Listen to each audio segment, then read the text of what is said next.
Hi! Hello! Welcome back sa mini vlog ni Mama Irene. Ito yung ganap namin nung Sunday. Nag-church nga kami kaso hindi namin natapos kasi si Baby Celestine for dangal-ngal na. Kaya ayun, pumunta na nga lang kami ng SM tapos dumiretso kami sa lactation area. Ito nga pala yung lactation area ng SM Dasma. In fairness, ang ganda ng ambience. At ang gaganda nga ng mga halaman nila. Napabreastfeed ko naman na dyan si Baby Celestine, kaya for the video muna ang Mama Irene nyo. Ito nga't nasa harap ako ng salamin. Ang ganda kasi ng light dito. Habang si Baby Celestine nga nag-iikot-ikot din, hehe. Busog na yarn, wala nang tupak yarn. Grabe kasi talaga yung tantrums niya sa simbahan. Yung pala, gutom na siya at kailangan niya lang mag-recharge. Ito nga't may pangiti-ngiti na siya. Ay sus, kaloka ka girl. After nga namin tumambay sa lactation room, ayan lumabas na kami. Hinahanap nga namin dyan si Papa Rap, tsaka si Kuya Renzo. Hindi namin naisama si Kuya Renzo kasi bawal sa loob ng lactation room. May hawak ang cotton candy si Baby Celestine. Ito yung binili ni Papa Rap kay Kuya Renzo. Hindi naman kinain kasi hindi naman mahilig si Kuya Renzo sa cotton candy. At ito nga si Papa Ralph, nagka-canvas ng salamin. Gustong-gusto niya nang palitan yung salamin niya kaso wala pang budget, hehe. Ay nako mga bata batuta, nagkalat na nga sila. After nga namin tumingin ng salamin, dito naman kami, naghanap naman kami ng electric fan. Ang mamahal din pala ng mga stand fan, Diyos ko, day!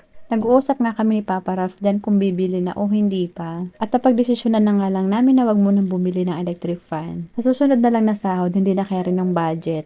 May mga mas kailangan unahin eh. At umalis na nga rin kami agad doon kasi si Kuya Renzo nakita yung mga laruan. At gusto nga magpabili kaso hindi po pwede anak. Sinabihan na lang namin si Kuya Renzo na magja-Jollibee kami. Habang papunta nga kami ng Jollibee niya, sinabihan ko si Papa Ralph na pipicturan ko silang tatlo kaso ayaw naman ni Kuya Renzo. Eh di ang ending, hindi ko sila napicturan tatlo. Oha, ang bilis ng transition. Andito na nga agad kami sa Jollibee at naka-order na agad si Papa Ralph.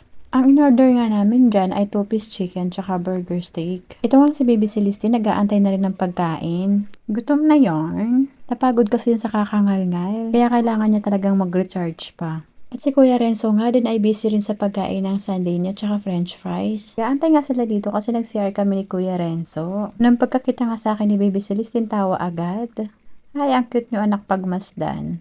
Happy-happy nga rin na si Kuya Renzo kasi nakagala siya. Kailangan talaga ilabas mo rin yung mga bata minsan. Kahit mahirap may kasamang bata, okay lang basta ma-experience nila yung na-experience natin. Nagtingin-tingin nga ulit si Papa Ralph ng salamin, kaso hanggang tingin-tingin lang talaga.